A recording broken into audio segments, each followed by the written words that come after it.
Merhaba güzelliklerim, hoş geldiniz. Ben de size yine bugün çok hoş ve çok tatlı kazaklarımla geldim. Bakın böyle iki tane kazak ördüm aynı desenden. Biri bu, biri de bu. Şöyle göstereyim. İkisinin de yapılışı aynı, örneği aynı. Şöyle bakın. Çok tatlı oldu teyzeleri bunlar. Umarım siz de beğenirsiniz ve benimle birlikte örersiniz. Şunu anlatacağım size bugün. Bakın böyle yumuşacık, çok tatlı. Benim istediğim, gösterdiğim tığla örerseniz bu yumuşaklıkta, bu güzellikte kazaklarınız olur. Çünkü kalın örerseniz bu örnek sıkışır ve bu güzellikte olmaz ve zaten güzel de olmaz. O yüzden tığımızı kalın tutacağız ve bakın kolları böyle, bununki böyle. Renklerinizi, az kalan renklerinizi bu şekilde değerlendirebilirsiniz. Şahane olur. Size bir de bunun hırka yapılışını da anlatacağım.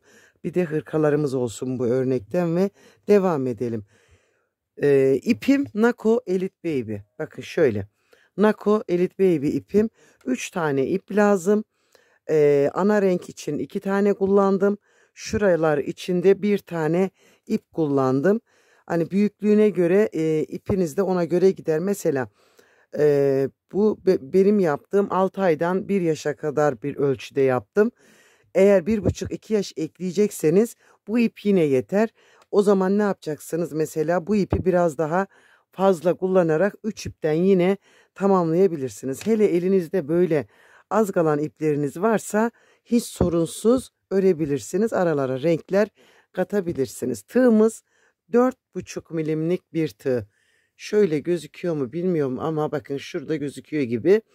4,5 milimlikte bir tığ kullanacağız. Tığınızı sakın ince tutmayın. 5 milim bile olur eliniz sıkıysa. O zaman ne yapalım? Bize bir başka bir şey lazım değil. Bakın şöyle şu uçlara bir tahta boncuklar taktım. Bu kazağımı örerken önünde bir boşluk bıraktım. Düğmeli yaptım. Şimdi buradan boğazdan bu bağcığıyla devam edeceğiz güzelliklerim. Hadi alın ipinizi gelin örmeye başlayalım. Evet güzelliklerim, önce ipimizle tığımızı birleştirelim. Şöyle. Ve 72 tane zincir çekelim.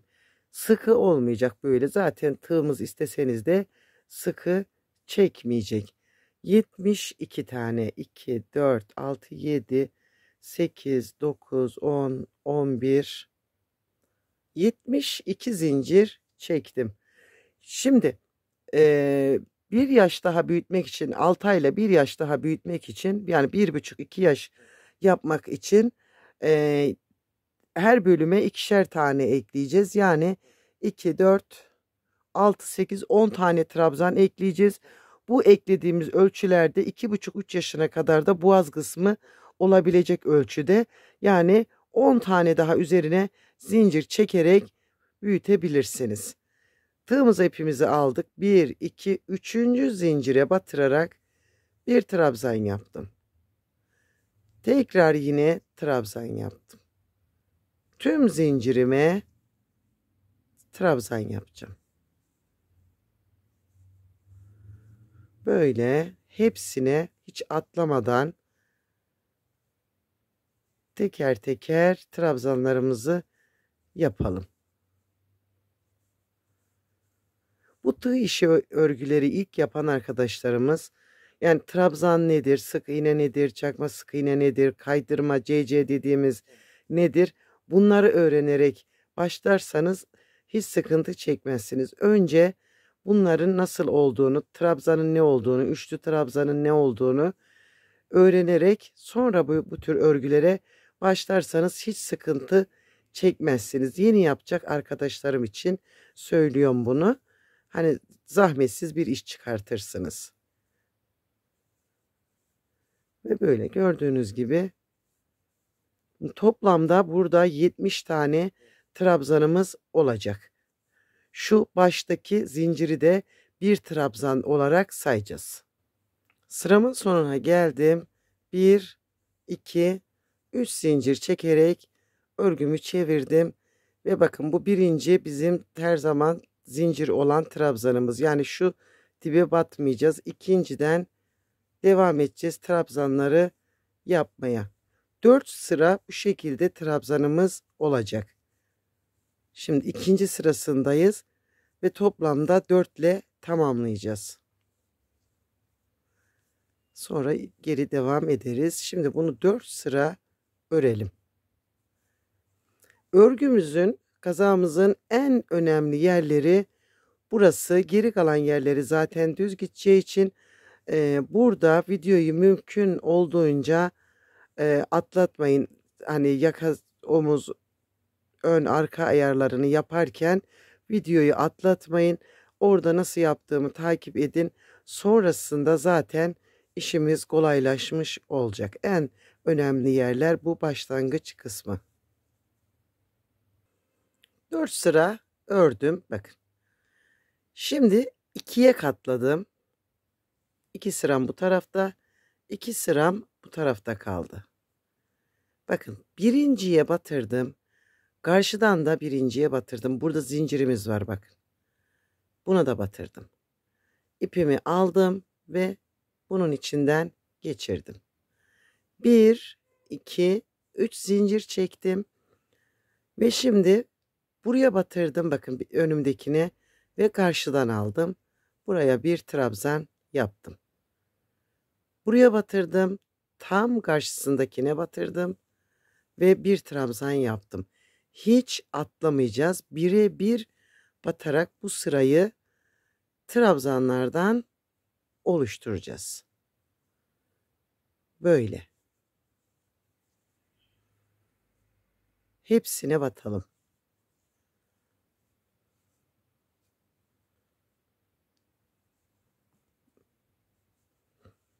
Bakın hepsine teker teker batıyorum. Sona kadar bu işlemi yapacağız.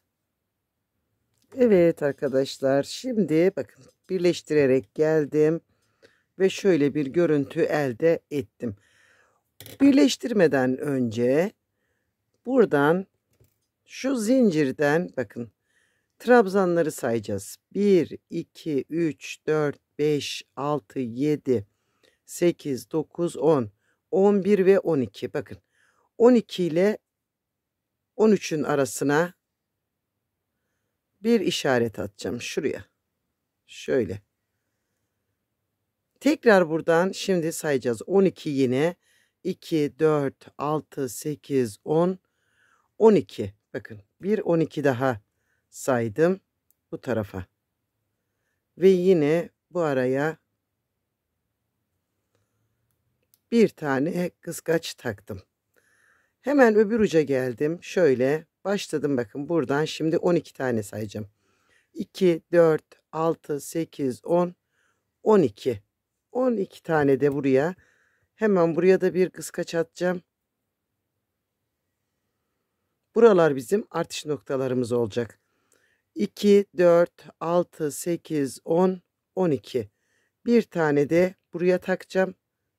Ve 4 tane artış noktasını belirlemiş olacağız. Bakın şöyle. Burası ön. Bu omuz. Aradaki omuz. Burası da ön. Şimdi tığımızı alalım. Şöyle. Örgümü bakın.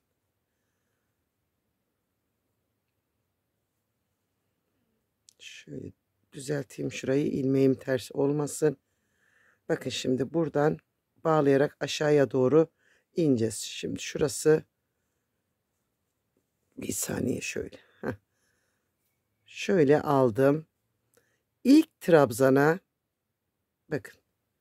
Boşluk olan yer aşağıda kaldı. Burası böyle. İlk trabzanın tepe noktasına bağladım. 1, 2, 3 zincir çekerek yukarıya çıktım. Örneğimin kurulumunu anlatacağım size. 2 tane trabzanı boşluğundan alacağız. Bakın 2 tane trabzanı 1, şu da 2. Şimdi 2 trabzanı da arkadan boşluğundan alacağız. 2 taneyi 1 2. 2 trabzanı önden boşluğundan alacağız. Bakın. Taktım. 1. Sıradakini de boşluğundan aldım. 2. Sıradakini arkadan tığıma takıp 2 taneyi boşluğundan alacağım. 1 2. Tekrar yine sıradakini aldım. 1 ve 2. Arkadan boşluğundan aldım. 1 2. Burada 2 zincir çekip bakın 2 tane zincir çektim. Şimdi bu kısma dikkat edelim. Bakın burada yine aynı örneğimizi devam ettireceğiz. Arkadan boşluğundan aldım. Tekrar ikinciyi aldım. Önden boşluğundan aldım. Ve bakın uzatarak ördüm. Böyle hiç sıkı örmedim. Şimdi öteki işaretime kadar yine aynı bu şekilde örmeye devam edeceğim. Sadece zincirle geçiş yapacağız.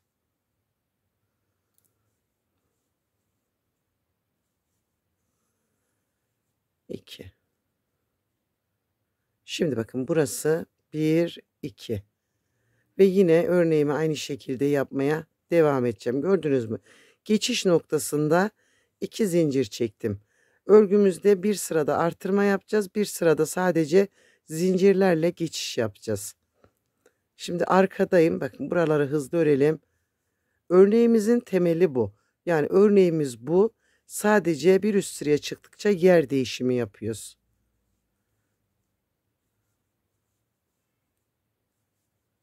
İki iki üzerine kuruluyor.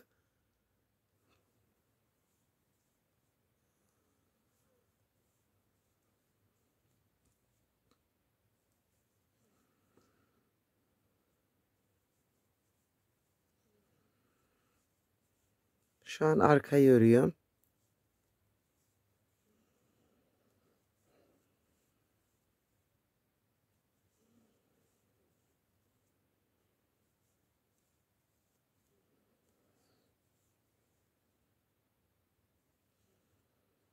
Yanlış yaptım. Bakın burada bir tane fazla yaptığım için. Hemen sökelim geri. Çünkü örneklerin çift çift gelmesi gerekiyor her noktasında.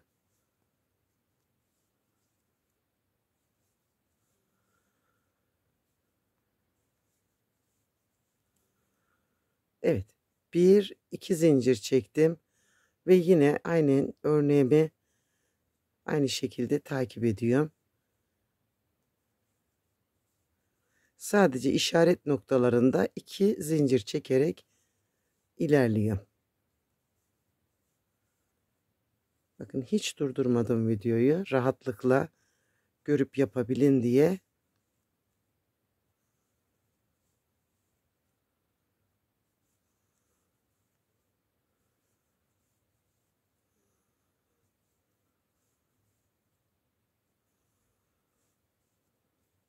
Yine geldim bakın artış noktasına 1 2 zincir çektim ve örgüme yine devam edeceğim.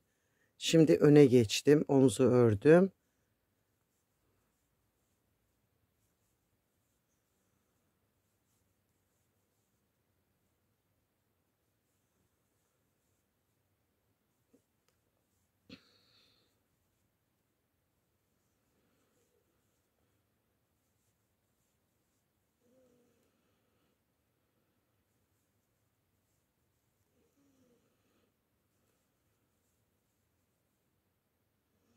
Evet, şurada hata yapmışım yine. Bak. Doğru. Evet. Hemen tek geldi. Biraz hızlı öreceğim diye 3 batmışım. 3 değil, 2 olacak. Hemen fazlayı aldım oradan ve devam ettim. Yani tek gelince bilin ki sorun var. Bakın 2 defa hata yaptım. 3 battım. 3 olmayacak, 2 olacak. Şöyle bakın, gördünüz mü?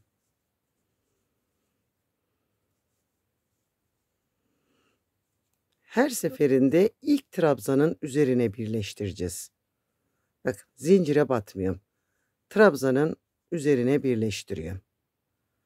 1, 2, 3. Şimdi yer değişikliği yapacağız. Nasıl? Bakın şu önden gözükenleri, önden çubuk çubuk gözükenleri arkadan alacağız.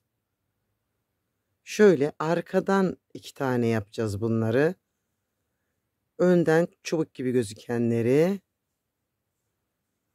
Şimdi arkadan ördüklerimiz bakın böyle çukurda kalıyor. Bunları da önden alacağız. Yine 2 tane, 1 ve 2. Şimdi bu gözüken bakın çubuklar arkadan alınacak.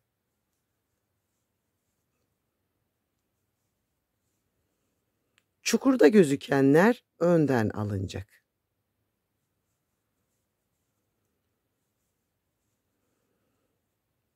Bakın çubuk gözükenleri arkadan aldım.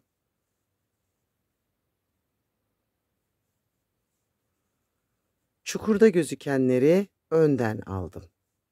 1, 2. Şimdi burada 2 zincirimiz vardı. Bu 2 zincirin olduğu yere 4 tane trabzan yapalım. 1, 2, 3 ve 4. Bakın 4 tane. Bir sırada zincir yapacağız. Bir sırada 4 tane artıracağız.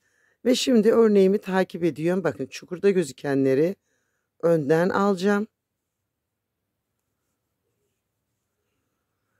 Yukarıda gözükenleri, önden aldığım diş diş gözükenleri arkadan alarak devam edeceğim.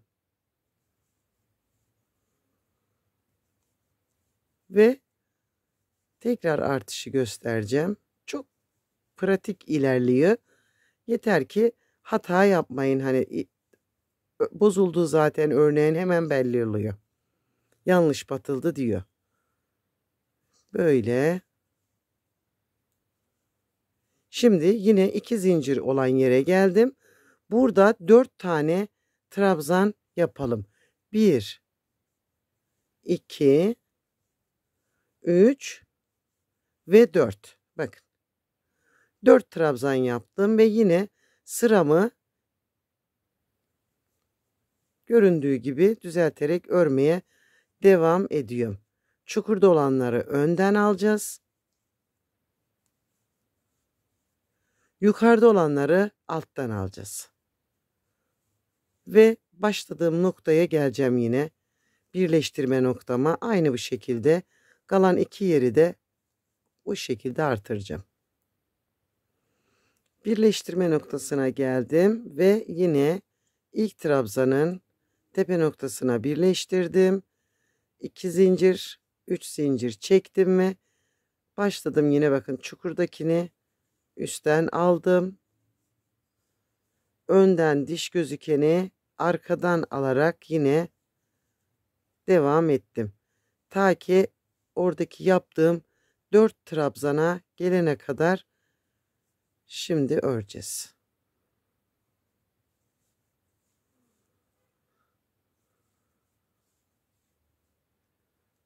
Böyle.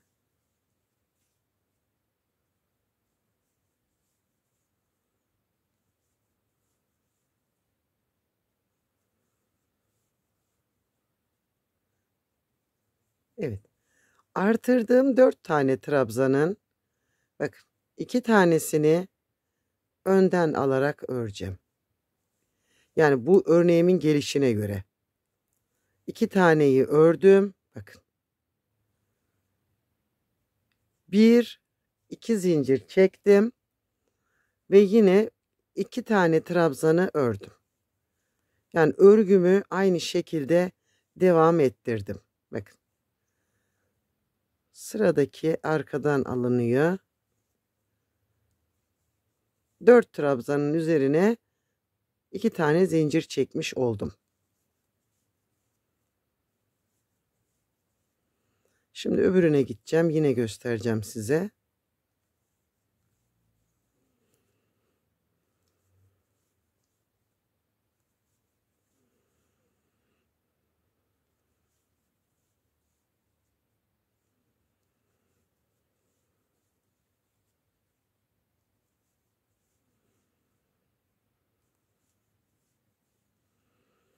Evet, bakın geldim 4 trabzana.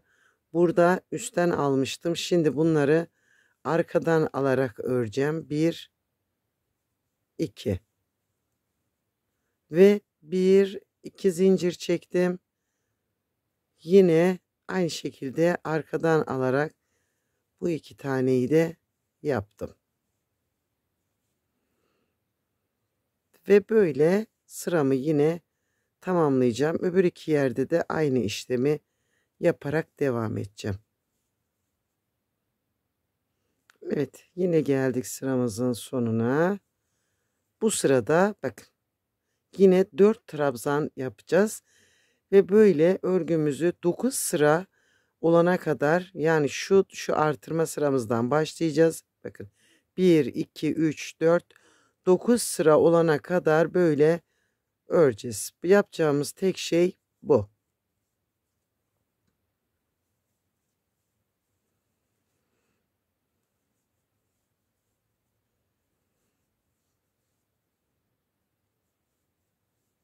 Bakın orayı bir daha geleceğim, oraya göstereceğim size. Hizayı kaçırmayın.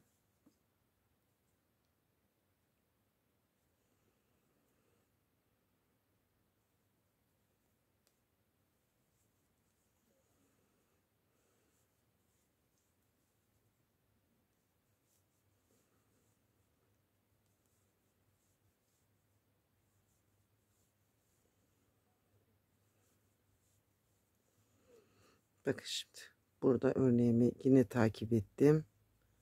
Ördüm ve zincirimin içine yine 4 tane trabzan yapacağım. 1 2 3 ve 4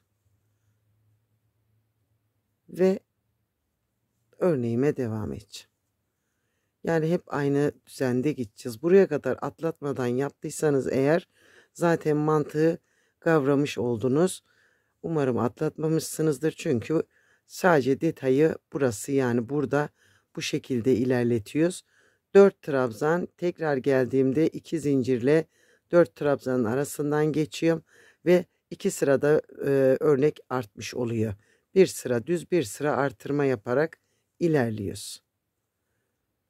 Ve böyle devam ediyor. Şimdi bu örgümüzde şeylerde bu geçişlerde dörtlü denk geliyor.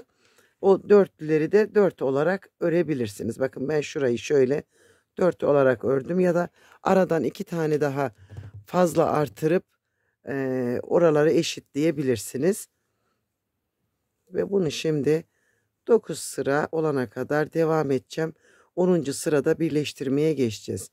Eğer ki 1,5-2 yaş için yapıyorsanız 10 sırada ayrımını yapın. Yani bir kere daha artırma sırası ekleyerek devam edin. Çünkü zincir olan yerde bitireceğiz. Trabzan burada tekrar artırıp öbür zincir sırasında birleştirmeye başlayabilirsiniz. Büyütmek için bir sıra daha. Evet, örelim ve artık gelelim. Evet güzelliklerim, bakın istediğimiz ölçüye geldik. Bakın burada bakın örneğimizi açtığımız yerden sonra buradan sayacağız. 1 2 3 4 5 6 7 8 ve 9 sıra ördüm. Bu ölçüde 6 aydan böyle 1 yaşına, bir yaşından biraz daha fazlasına olur. Bir sıra daha artırma eklediğinizde 1,5-2 yaş için rahat bir ölçüde olur. Şimdi bundan sonrasında aşağıya doğru öreceğiz. Şimdi burada tam ortadan ipi alacağız ve bu ipimizi burada sağlamlayacağız. Çünkü koltuk altından devam edeceğim. Önde devam etmeyeceğiz. Burada bu ipimizi güzelce saklayacağız. Şöyle dursun, ben onu saklarım, sizi oyalamayayım. Ve bakın başlarken şimdi şöyle ya. Şimdi şurası şöyle. Bizim kolumuz bu. Şurası gövdemiz. Şu da yeniden bir kolumuz. Burada şu şekilde bakın kolu açtım. Arkaya taraf olan yerden şuradan bakın kol böyle kattı ya, şurası ön. İpimizi kestiğimiz yer. Geldik, kolu buradan katladık. Bakın burası, buradan ipimizi bağlayıp devam edeceğiz. Şimdi buraya 2 tane trabzan yapacağım. Bu zincirin içine. Şu 1, şu da 2. Örneğimi aynı şekilde devam edeceğim. Ta ki öbür kola kadar.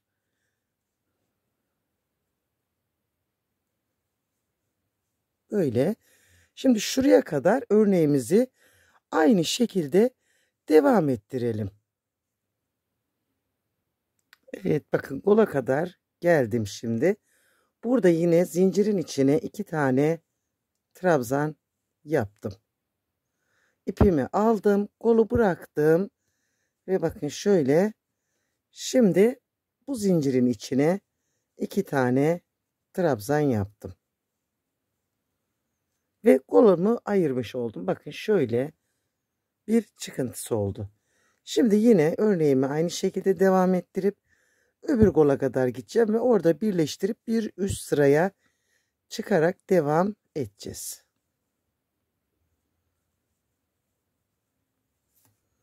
Öreyim ben oraya kadar. Bundan sonrası işimiz çok kolay zaten. Çünkü en zor olan yeri yapıp bitirdik. Ve kolay yerine geldik. Artık dümdüz öreceğiz. Evet, öbür kol ayrımına geldim. Önce buraya 2 trabzanımı yapacağım. 1, 2. Ve buradan kolumu katlayıp birleştirmemi yapacağım. Bakın her zaman ilk trabzanın tepesine bağlayalım. 1, 2 zincir çekerek bir üst sıraya çıkalım ve örneklerimizi yine sırasına göre yaparak ilerleyeceğiz. Bir karış boyuna gelene kadar bu şekilde öreceğiz. Araya istediğiniz renkleri karıştırabilirsiniz. Tamamen doğaçlama olacak ya da başta benim gösterdiğim gibi sıralamayla da yapabilirsiniz. Ve bir karış boyuna kadar yine örelim. Sonrasında canlar tekrar devam ederiz. Evet arkadaşlar, bakın ördüm. Bir karışa biraz azgala bıraktım ve şimdi lastik örgüsüne geçeceğim. Lastiğini birlikte yapacağız. Şöyle bakın, çok tatlı oldu, teyzeleri çok tatlı. Şimdi bir zincirimi çektim. Bakın şimdi şurada önden aldıklarımız var, şunlar. Onları önden alacağız. Şu arkadan olanları sık iğne yapacağız. Bakın.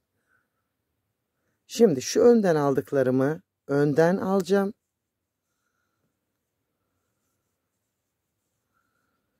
Bu 2 taneyi sık iğne yapacağım.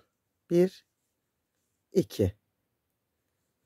Önden aldıklarımı önden alacağım. Aradaki 2 taneyi sık iğne yapacağım. Bakın gözüküyor zaten. Çubuk çubuk gözüküyor.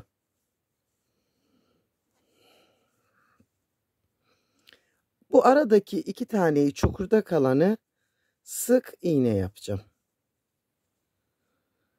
Çubuklar önden gözüken çubukları yine önden. Bu çukurda kalan 2 taneyi sık iğne yapacağım. Ve bu da bize burada çok kibar bir lastik oluşturacak. Ve böyle şimdi başladığım noktaya kadar aynı bu düzende öreceğim.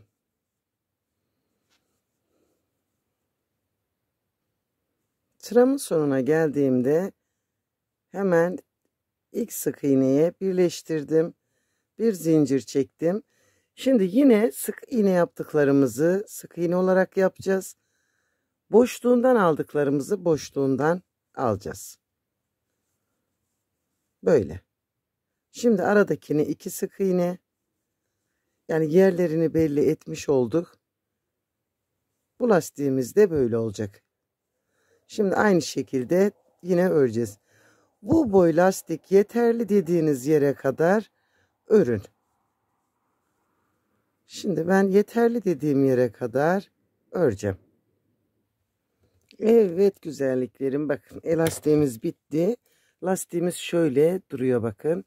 Şurada arka tarafta bakın bunu yaptığımızda bu arka dümdüz çıkıyor ve kaba bir görüntü oluşturmuyor. Şimdi geldik kolunu yapmaya. Bakın kolu kahverengiyle yapacağım burayı. Şu kahverengi ipimi değerlendirmek istiyorum burada.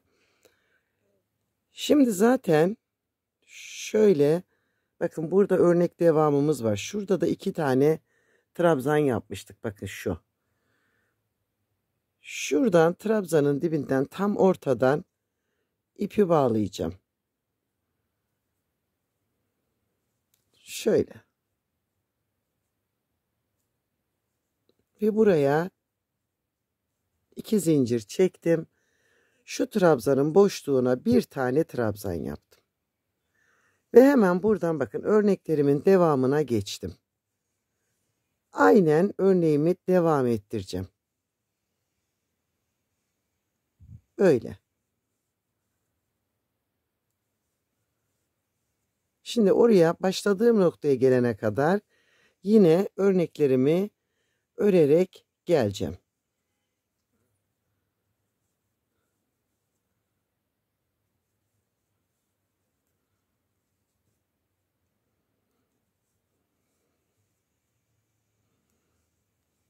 Çünkü kolda örneği devamıyla bırakmıştık. Sona kadar geldiğimde yine bakın buradaki bu 2 trabzan artırma yaptığımız yer koltuk altındaki şöyle buranın içine de 2 tane yine trabzan yapacağız. 1 ve 2. Bakın şöyle. Ve bunu burada trabzan tepesine birleştirdim. Burada bu artı aldığım ilmeğin birini bırakacağım. Yani burada 3 ilmek var ya şimdi şu koltuk altındaki artırma yeri yaptığımız. Bu 3 ilmeği yok edeceğiz. Her sırada birini yok edeceğiz. Mesela burada birini zaten örmedim ve yine örneğime geçtim. Böyle yine sıramı tamamlayacağım. Bu koldaki sadece bu örneğine başladığımız hizalar kalarak aşağıya doğru ineceğiz.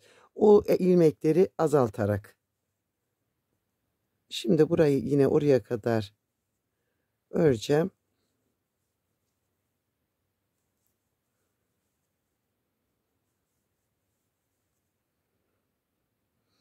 Buraya sona geldiğimde şimdi burada giderken bir tane bırakmıştık.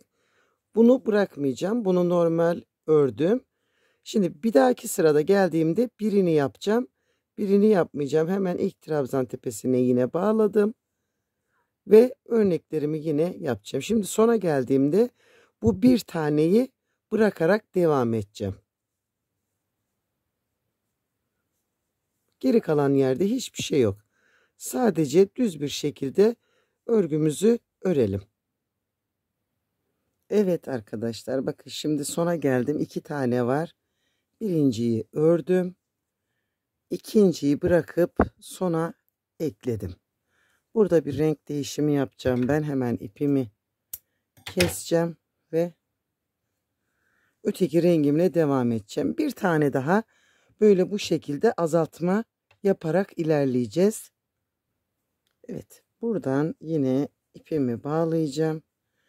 Bu ipleri hep saklayacağız arkadaşlar. Şimdi bu lastik örgüde ipi içinden götüremiyorsun. Bu örgüde o yüzden tek tek arkadan saklamamız gerekecek. Şimdi yine örgüme aynı şekilde devam edeceğim ve bir dahaki sırada bu sıra değil de bir dahaki sırada o bir taneyi de azaltıp dümdüz devam edeceğim.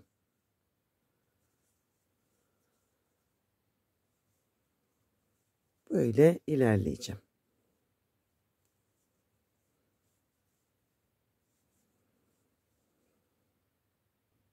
Evet arkadaşlar, bakın kol boyum, bir bebeğin kolu, 6 aydan 1 yaşa olan bir bebeğin kolu en fazla bir karış olabilir. Bakın şöyle.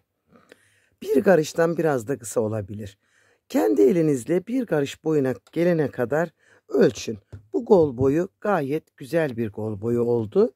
Şimdi bir karışı tamamlamak için lastiğimi de yapacağım. Bakın lastiğimi şimdi yine burada yaptığımız gibi 2 tane önden almayı, 2 tane sık iğne yapmıştık. Burada 2 sık iğneden birini alacağız, birini bırakacağız. Kolda şöyle küçük bir toparlama yapacağız. Bakın şöyle. Minik elleri içinde güzel gözüksün. Şimdi önden 2 taneyi aldım. Aradaki 2 tanenin birini sık iğne yaptım. Önden 2 taneyi aldım. Aradaki, bakın çukurdakinin birine sık iğne yaptım. Önden 2 taneyi aldım.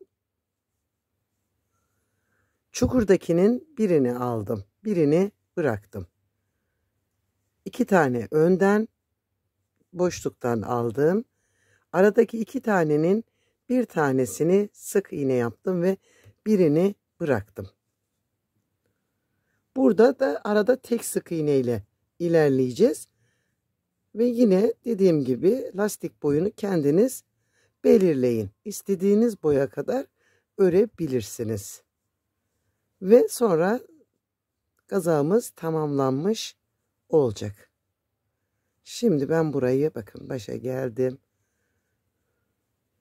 Yine aradaki sık iğnenin birini aldım.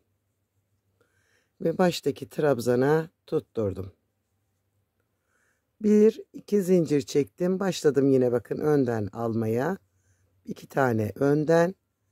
1 tane aradaki sık iğne. 2 tane ön boşluktan. 1 tane aradaki sık iğne. Böyle tamamlayacağız.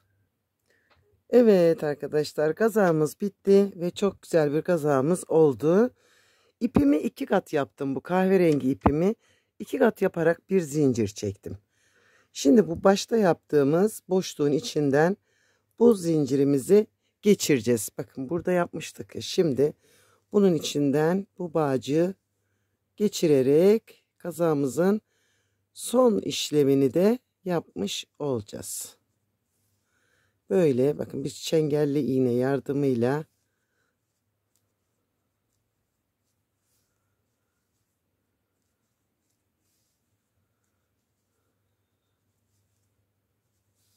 içinden geçirdim.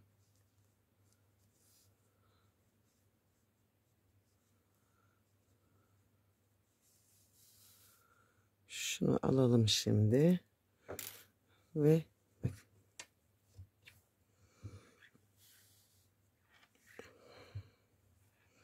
şöyle bir bağcığımız, şuradakinin ucuna bakın ahşap bir boncuk geçirdim.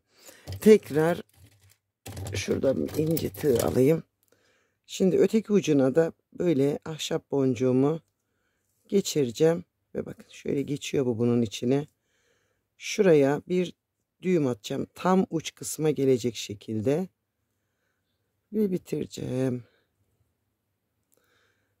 Kanalıma abone değilseniz abone olarak benimle birlikte bu güzel örgüleri örmeye devam edebilirsiniz. Değerli beğenilerinizi ve yorumlarınızı esirgemezseniz sevinirim. Bakın şöyle tamamen bitti. Şöyle şuraya bağcık atabilirsiniz, süsleyebilirsiniz. Yani kendi hayal gücünüzü de ekleyin. Şöyle göstereyim. Benim anlatacaklarım bu kadar. Hoşça kalın, sevgiyle kalın, abone olup benimle kalın.